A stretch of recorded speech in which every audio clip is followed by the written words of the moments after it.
listening to the Crude Audacity podcast, the podcast that talks shop, shit, and strategy for oil, energy, and politics. Here's your host, Catherine Mills.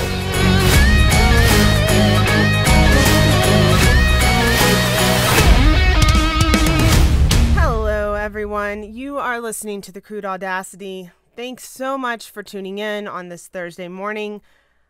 We have a lot of big items to cover today, so we're going to jump right into it. Let's talk about the political duo Joey Forgets a Lot Biden and Kamala Horizontal Running Harris. They are the most loved, the most popular, most admired presidential leaders in history, right? Of course they are. Now, for all of those who know me and have been listening, I am being fictitious. The most admired leader is actually Donald Trump. They did a poll, he unseated Obama. But this do-nothing couple was sworn in yesterday, sworn into the office of the presidency. Lots of upside-down flags, folks, all over social media. Lots of people in distress. And white supremacy and systematic racism did make a reoccurring appearance at the inauguration. Without unity, there is no peace. Sounds to me like comply or suffer. Don't you think? Threats to democracy and truth. Sounds like he's still a little sore that no one believes that Biden actually legitimately was legally elected. Overall, the inauguration was incredibly dark. There were veiled threats. There was a militarized zone. The left is driving cancel culture and threatening the existence of freedom of speech. So no, listen closely to Biden's speech. There are dark views of conservatives. And when he speaks about opportunity and unity, do you actually think those opportunities apply to conservatives or just conservatives who are weak-kneed and fall in line? I'll let you decide for yourself. So I don't know about you, but I am getting incredibly bored with the overuse of racism in the Liberal Party and media. You are making a very serious accusation lose its meaning. Do you understand that? It's losing its impact. When people claim racism, I have gotten to the point where I simply roll my eyes. Get a better argument. Get an educated argument, because 99% of what is being decided is being justified through racism, and the reality is that 99% of everything out there isn't racist at all. It's just your favorite word, because you don't want to rely on facts and logic and data. You want to rely on emotions. That speech was in no way unifying. And when I mean unifying, I mean the actual definition of unity, not comply. Meanwhile, all you couch surfers out there, all you haters, everyone stalking me on Facebook, to y'all it was a great speech. So why though? Tell me why. Why were you not listening? What did you miss? I'm not digging deep to pick up on these threats. No one else is either. Doesn't take half a brain to figure out that we were being threatened yet again. In truth, I actually think the speech was forgettable. I mean, don't you? I'll pull it for reference, but it was in no way unifying or remotely galvanizing to the American people, whatever side of the aisle you fall on. The thing is that when Biden speaks, he is not spurring. He doesn't motivate you. The Dems want him to be Obama 2.0, but he consistently falls short. There was nothing. The speech was written for him, but because it was not written in his tone or his level of intellect, it did not reflect his leadership. It did not reflect him. It didn't reflect his personality, and therefore it fell short. Nobody cares anymore because it was a bad speech. Just my opinion. But for all of those naysayers out there who say it was galvanizing, it was great, it was what leadership is made of, I'm here to remind you that talk is cheap. Actions. Your actions are exactly what matters. And I think Biden's actions in the first 24 hours of his presidency have said it all. There were over 26,000 U.S. troops on the Hill yesterday, both behind and in front of an 8-foot wall, armed and in full uniform. Guns and walls, people. Isn't this the party that hates guns and walls? Proud Americans were replaced with 200,000 flags on the National Mall. I wonder what the overall viewer rating was. I'm going to have to look into that because I thought that this president was popular. I thought he was a president for the people. From what you hear, he is galvanizing the American people into getting back to work, to fighting COVID, to opening their arms to the external world. And what they really did was have no one show up because no one was going to show up. It was literally the first time Biden has spoken to a crowd of flags. They should have done that when he was on his presidential campaign. No, in short, the inauguration was the biggest waste of military force that I have ever seen. Displays like what we see or have been witnessed in Venezuela, a dictatorship country. What we were witnessing was proof of a coup, ladies and gentlemen. It was not a greatly admired president speaking to his constituents. And it leads me to ask, are Nancy's cronies really still terrified of an insurrection, or are they sending the working man a message? A message that they are in fact above the law, that they can target and punish whomever they like, and Big Brother will be in your living room before you know it. Oh yes, in my opinion, the guards were there to send a message and take heed. It's sad because they mostly just had to stand around. I mean, even the media coverage of the guards, of the military force, they were so uncoordinated, they had nothing to do. It was all for ceremony's sake. So remember, Nancy needed to send you a message. The Democrats, the elites, needed to send you a message. And that message was, we are the law. But they're not celebrating. That's the remarkable thing. No one in the Democratic Party seems happy tonight. They're angrier than ever. Instead of taking victory laps, they are plotting revenge against the people they just beat. They're thinking of new ways to injure and humiliate and degrade their political opponents, make it impossible for them to work again, throw them in jail, destroy their lives. It's hard to describe how weird and strange and awful this is to watch. Imagine winning a tennis match in straight sets, then immediately leaping over the net and smashing your opponent in the face with your racket. It wasn't enough for you to win. You had to inflict physical pain. You couldn't be happy until another human being screamed in agony. What kind of person would do that? Well, the kind of people we're watching now, the kind of people who are even more vicious when they win. The leaders of the Democratic Party have now decided that 74 million Trump voters weren't just wrong or misguided. They didn't simply back the wrong guy or have incorrect opinions or fail to see the obvious truths. No, the threat they pose is graver and more serious than that, more dangerous. These 74 million Trump voters are, in fact, terrorists. They're a looming physical threat to the rest of us, and we must deal with them in the way that you deal with threats like that, existential threats to the nation. Saddam Hussein, al-Baghdadi, Kim Jong-un, Donald Trump's voters. Something else that keeps occurring and has occurred for the last 2 weeks, and it's just grinding my gears, people. Now look, I went to an all-girls boarding school. I went to an all-girls college. I am for all women supporting women. Unfortunately, I don't think that happens at all. I think women are naturally jealous, and only a few can rise above that. Although I do think that women are incredibly strategic, incredibly motivated, and when put in the right position, they are relentless. I'm all for powerful women rising and entrepreneurial efforts, and I don't think that there is ever success without failure.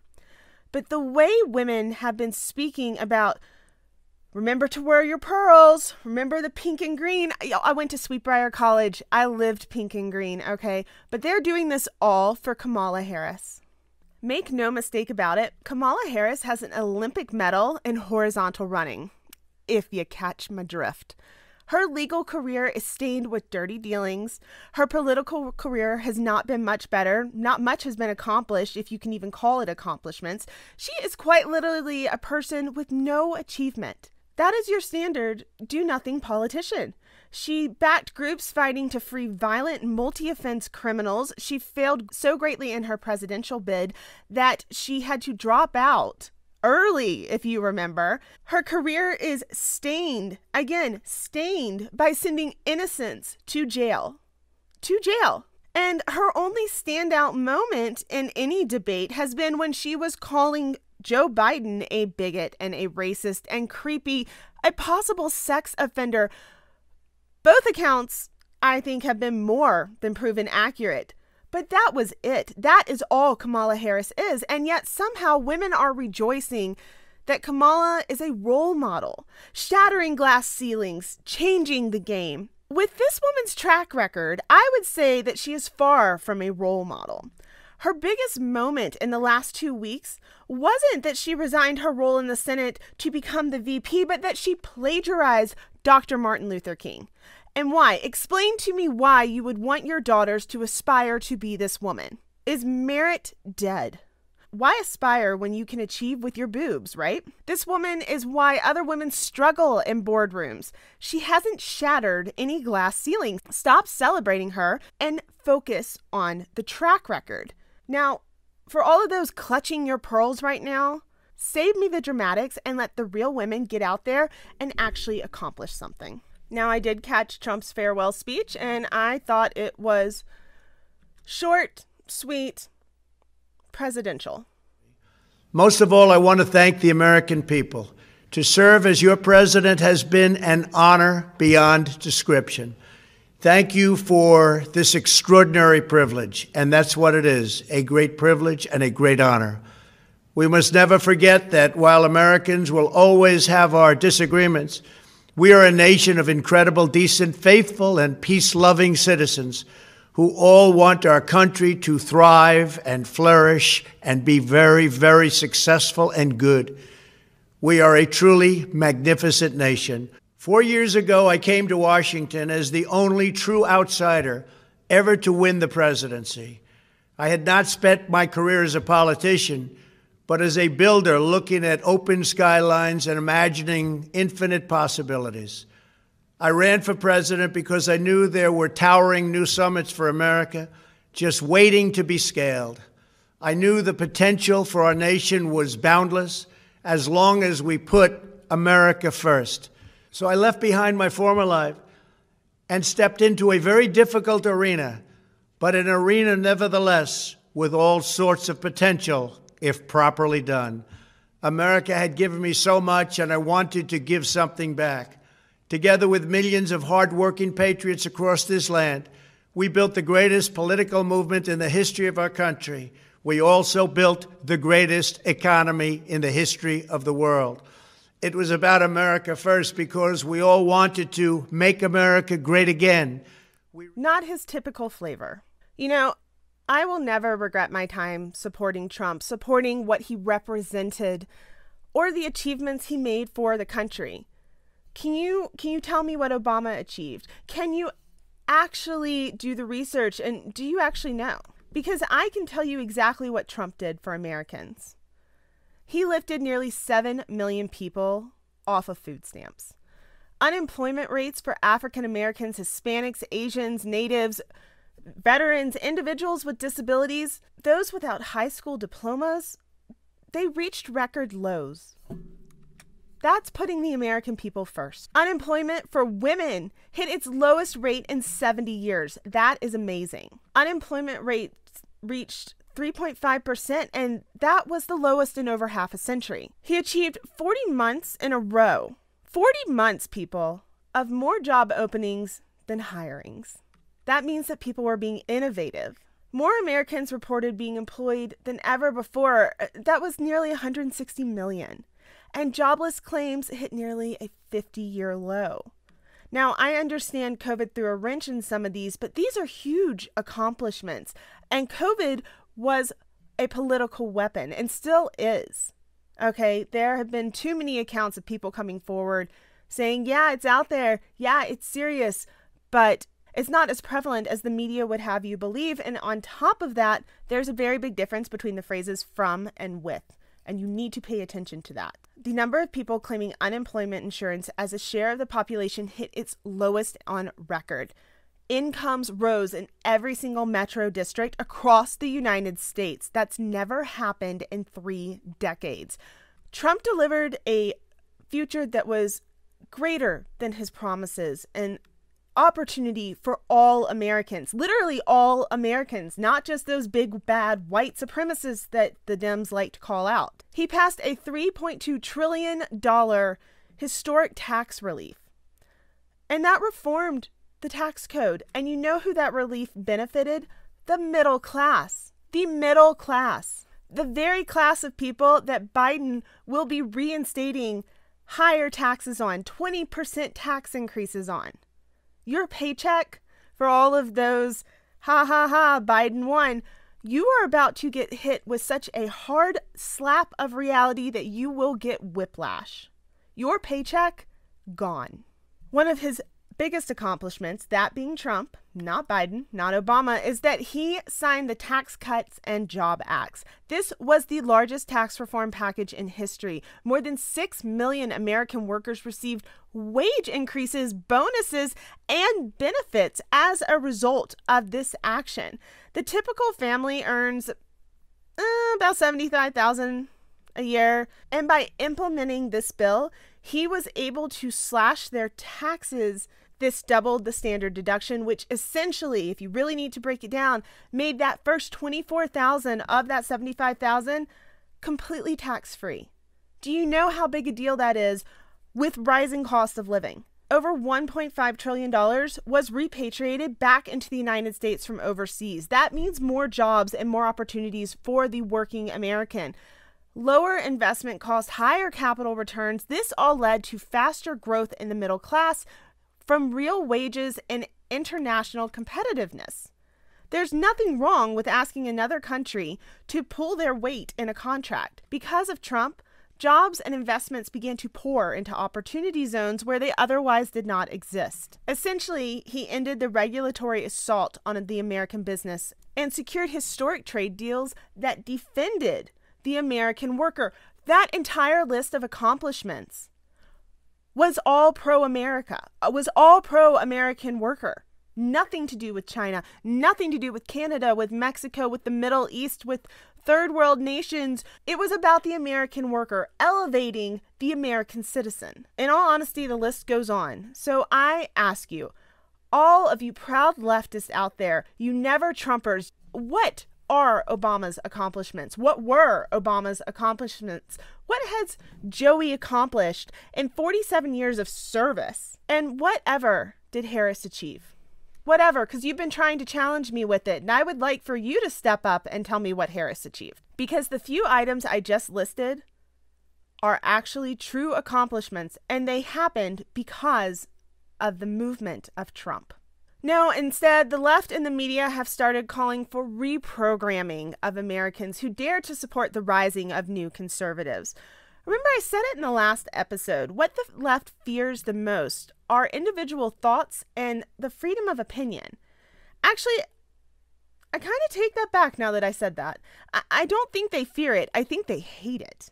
They want submission, not unity, as we have found. And meanwhile, Trump's speech, given the illegal state of cancel culture, it wasn't necessarily easy to find, but it spoke volumes. So thank you, Mr. President, number 45, for all you have done for the American people, for the movement and motivation that you brought back to the American people. I look forward to supporting you and your children and your team in future elections. 2 years, people. Got to start planning. Although Trump's speech was simple, and it wasn't his typical rhetoric, I appreciate how he circled back to the why behind his service. And the why was always the American people. Interestingly, though, I guess this happens in every turnover, presidential turnover, every change of power. In Trump's final hours, it is reported that he pardoned over 140 people. And it seems that he covered everyone from minor drug infractions to minimal weapons charges. However, he did intentionally leave out Joe Exotic. And if you remember old Joey. He is serving a 22-year sentence for wildlife infringements and trying to arrange the murder for hire for his favorite, the one and only Carol Baskins. And I would yell it out right now, but some words you just can't say online. I mean, I'm not sure how half of us honestly survived the beginning of COVID without the Tiger King this summer. And Joey's presidential bid was shockingly hilarious. Furthermore, just for comic relief, it was well reported that there was hair, makeup, and wardrobe. Oh, and let's not forget the limo fit for a celebrity waiting outside the prison for his presidential pardon. I guess it was about to whisk him back to his boyfriend and cats, but sadly, he did not make the cut. And while this does not exactly qualify as news, it is hilarious that we are still talking about the Tiger King. Yeah, I think we've seen since yesterday, the next 48 hours will be, as I said, a series of whiplash events for the new regime, the Biden administration regime. In addition, the critics to the $1.9 trillion wish list by the Biden team, a wish list that might actually be a reality, people, it has met opposition. And the critics, I mean, what happened? You just rolled over a few days ago, read the Biden platform, and then decided, we can't afford this? Or better yet, let me guess, you all went onto Google and you said, what is economics? Yes, it would seem that some of those ride or dies for Biden are now running a bit scared to what they actually have signed up for. And you should be running scared. Furthermore, I predict some immediate changes in the media, which I will say we actually are already seeing. Seemingly overnight, the media has adopted a new tone. And now that Biden has unlimited reach into the world of the American people, I predict the next 4 years to be a continued Trump bashing and continued use of the phrases such as Trump terrorist or domestic terrorism and against the new wave of rising conservatives, because after all, Biden and Schumer are hell-bent on silencing the voices of those who oppose. Very, very similar to Russia and China. The media will transform into puppets, and no longer will you see the attacks and cross-examinations that were witnessed in the press room for the Trump administration. Rather, you will see softball journalism. For the purposes of support, you will see motorcades to Air Force One and airbrush photos of the First Lady. Basically, the media will play nice because Biden has been bought. Don't believe me?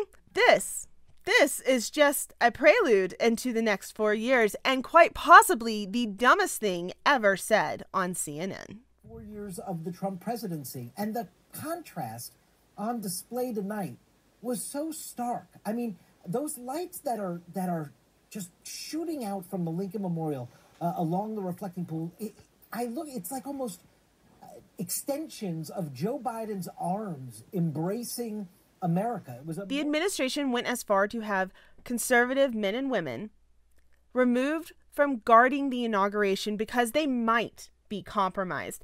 If nothing else was extreme to you, I mean, even to you crazy liberal leftists, the rationalizers, this has to be recognized as an extreme action that was taken. Even members of Congress said there was little evidence to support any sort of concern. But here's the reality, people. If you are conservative in nature, you are compromised. The left has been calling for the reprogramming, and rather the left and the media have been calling for the reprogramming of conservatives. The left does not want a unified front, people. They want the conservative beliefs wiped off the very face of the planet. They want history rewritten. That's what happens in Marxism. First, you get rid of the statues. Then you demand the rewriting of history. You demand the submission to extremist groups, and then you own the hill. These servicemen dare disagree or have private personal beliefs that indicate they might not be pro-Biden. It was just another effort to make sure you knew that your role now is to fall in line. I hope all you service members out there, anyone who is listening, veteran or active, remember that your votes were destroyed and that your fellow man was dismissed because they presented the threat of ideas. Root out the enemy from within. Call for an FBI rigorous process, a SWOT analysis, if you will. Because of this belief, we only saw military and celebrities at the inauguration because it was never about the people. The people of America are not on the mind of this administration. It is all ceremony and champagne. They won, and they want you to know that they're in charge. So, for Biden's first tweet, he actually posted that there was no time to waste and that he was headed to the Oval Office to get right to work. I don't think he's ever worked a day in his life. And in all honesty, I am terrified of anything that Biden works on. Anytime Chuck Schumer is smiling with that Cheshire cat smile, their track records alone are proof that he is being bought for 47 years. And he veils it by calling it globalization. I think the whole world is pro-globalization if it benefits the American people. No, it's not just the tax hikes, the critical race theory, the uncontrolled spending, the crushing federal debt, or the alt-left immigration policies, or hell, the death of economics even. Remember that $15 minimum wage? It's not any of those things that scare me the most. It is the rise of green tyranny that I have been worried about, because that, ladies and gentlemen, is a national security issue. No, what Biden meant when he said he was getting to work is that he was going to revoke the permits of the Keystone Pipeline, which, as of yesterday, we all know he did. So listen, I'm going to be real. I get it. Energy can be a boring topic for those who are not in the industry, and there is a lot of hype behind the criminalization of the oil and gas industry. But here's the deal, people. Oil backs the dollar. And if you do not think that the strength of the American people lies on our national reserves, then you do not fully grasp the threat that Biden has posed on national security. This is not an environmental issue. This is actually an environmental achievement. So here's another question. Do you really think AOC or Biden or Bernie or anyone up in Congress actually understands the significance of the heavy crude that we get from Canada? Do you? Have you ever thought about why instead of the protest? Yet again, green tyranny taking over. So do not forget that the green movement, for those of you who've not done the research, the green movement began as an attack on capitalism. That was their end goal. It was not an actual environmental movement. In the 70s, the idea, the marketing ploy that is green washing was leverage. It was to target capitalistic ideas for the point of promoting socialism. The actual roots of the environmental movement, they began around the 1970s, and since that time, many have proclaimed the end of the world, the death of the human race. I mean, these are scary things that have been pushed. They're pushed in schools because the Dems control everything, right? They control the Hill, they control schools, they control social media. The thing is that none of these proclamations that really began late 60s, really early 70s, none of them have ever come true. None of them have ever been justified because none of them are based in science. And that's just the reality of the matter. Do your homework, do your research. But all of them are continuously disproven because none of these proclamations happen. They've never happened throughout the years. The whole idea that we began this world with the perfect CO2 level is a farce. We don't know what the perfect CO2 level is, but we can look through the fertilizer effect and basic industrial progress that energy elevates everyone. For those who do not know, the Keystone XL pipeline, it was originally proposed in 2008, and the opposition of this pipeline was built around paid activists who destroy what they protest. I mean, they literally, I don't know if you've ever seen a protest site, but these protest camps, essentially, they destroy the hillside. They truck in with black Escalades and set up destructive camps. It's essentially a paid for party. People from all over, not local communities at all, being paid for by people like George Soros, whose primary goal is to unseat his business competition, not an environmental movement. You know, pipelines are by far and away the safest way to transport any fluid, and that includes hydrocarbons. You will never be able, you as average citizens, even myself, you will never be able to grasp the extent of environmental impact studies and stakeholder assessments that go into projects like the Keystone Pipeline because you are not a part of it. But trust me, they are massive. There is no simple way to gauge the amount of research and magnitude of the design. Simply put, these teams have gone through relentlessly and diligently. They quite literally have no other option but to be accurate in their assessments for projects this large. In fact, the Obama administration found on 5 separate occasions that there would be no environmental impact associated with this pipeline, especially around CO2 emissions. And why? Like I said, contrary to social rumors, pipelines are incredibly safe and the most environmentally friendly way to transport. Going by rail or by truck or by shipyard, that creates opportunities for additional spills, VOCs, other fugitive gas emissions, and a much larger environmental footprint. And we need to maintain that in order to achieve environmental standards, the first thing we look at is footprint impact. What is the full life circle of what we do as consumers? Committing to the Paris Climate Accord and killing a pipeline as are two totally separate and contradictory agendas. Actually, the pipeline would promote the Paris Accord. Actually, the Paris Accord is something that the United States doesn't need to be messed up in. Can't carry the buck for everyone else. In a time where the world is getting back on its feet, a pipeline provides jobs for blue-collar America. The opportunities across the Midwest were endless, and for Canada as well. And the environmentalists will cite a bunch of what-if scenarios designed to criminalize and discredit the advancements of oil and gas midstream, but there is no science behind the claims. There's no data behind the claims. Quite the opposite. But the media will have you believe that we are big bad killers, stifling small-town America when, in fact, we're elevating it. So as the papers read, the Trans-Canada, the TC pipeline, was built to transport the dirtiest of fossil fuels to the market. Okay, going back to, if you are not in industry, that sounds really, really scary. But the reality is that heavy oil does not mean dirty oil. It is an unconventional way of exporting and tapping into bitumen. I totally understand that. These are tar sands, they're oil sands, there's mining involved. But the pipeline has nothing to do with that. These advanced recovery efforts made through unconventional assets are actually some of the most technologically advanced and cleanest methods out there.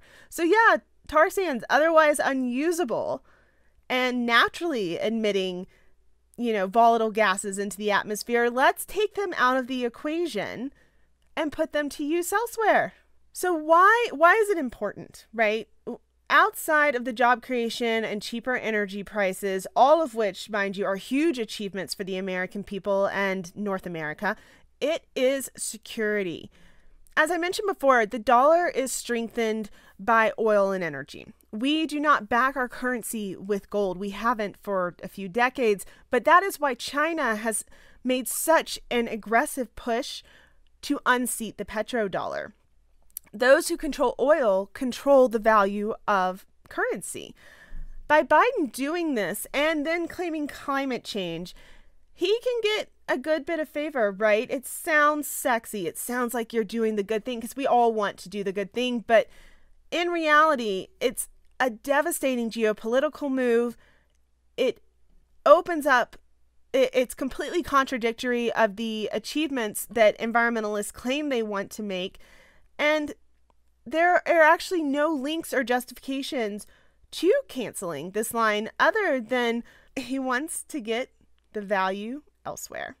If we do not rely on our own oil, our own resources, our own North American resources, we must ship in said resources from other states, and those states being oil-bearing countries. The move pushes market share away from the U.S. and into the hands of Middle Eastern countries, Russia, China. Again, the idea of American security is only supported by controlling the flow and the global tap. It is an economic agenda that is being pushed as an environmental agenda when it is not. There is no connection, because all that pipelines do is win for the American people.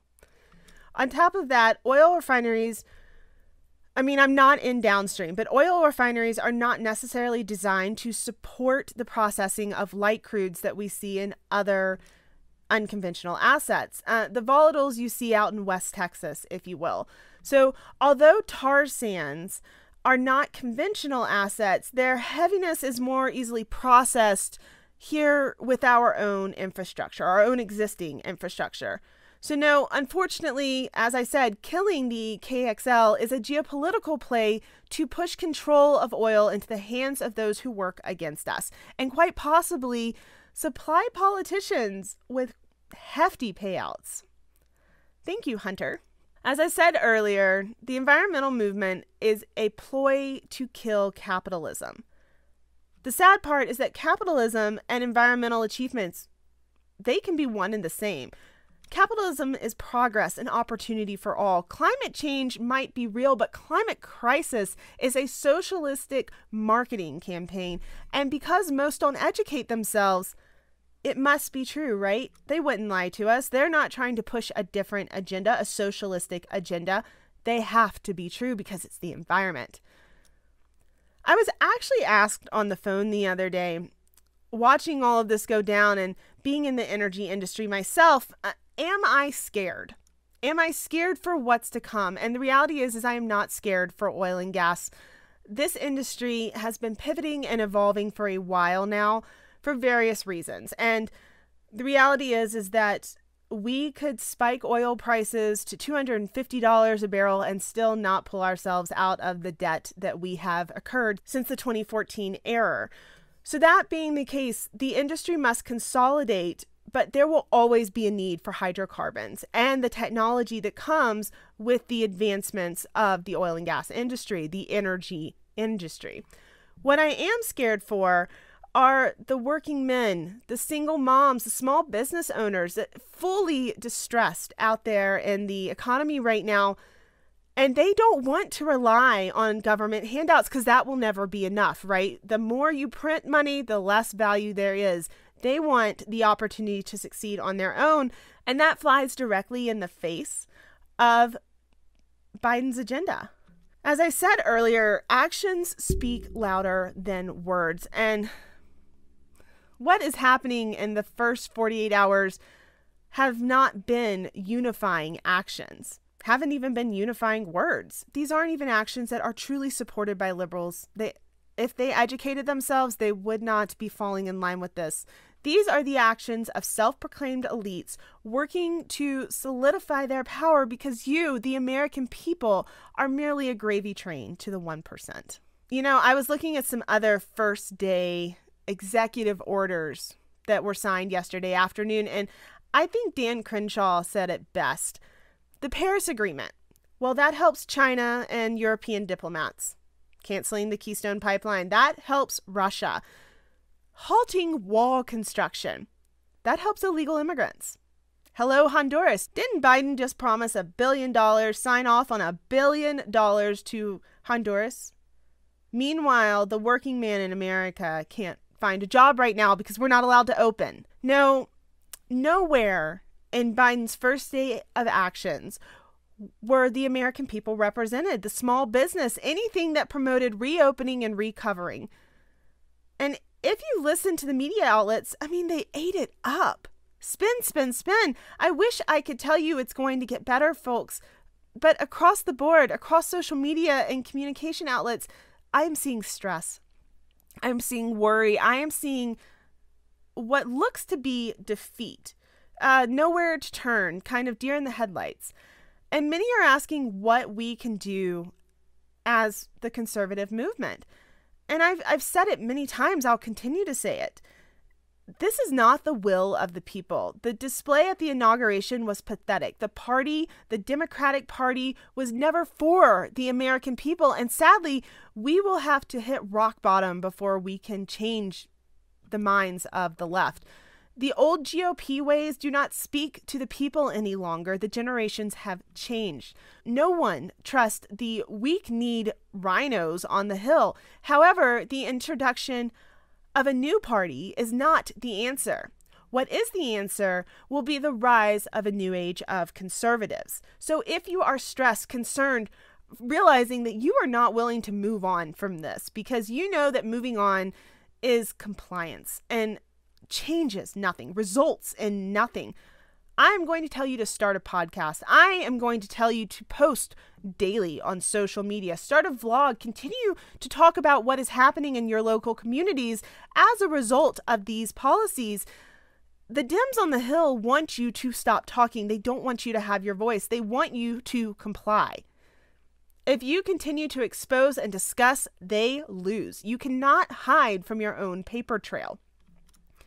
Talk about everything every day, just a few minutes a day with anyone who will listen. Expose the truth, and then decide to run for office.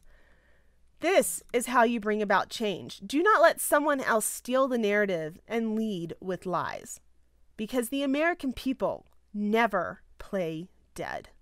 So, okay, folks, that is going to be it for this morning. If you are liking the show thus far, please leave me a 5-star review on Apple and head over to YouTube and Facebook and leave me written reviews there. Every little bit helps because it gets the word out. Also, please be sure you are sharing and spreading. One of the best ways to continue to fight back, as I said, is to speak the truth and continue the discussion. I told you last time the newsletter is linked below in the show notes. Be sure you join because Big Tech does not want us to continue this discussion and they will take away our platform to do so. So by signing up for conservative outlets such as a newsletter on the Crude Audacity, you take back the power. As always, I appreciate you rising conservatives, you patriots, for doing all that you are doing for the country, and I look forward to seeing how you use your voice. It's going to be a hell of a 10 days, but until next time, you give them hell.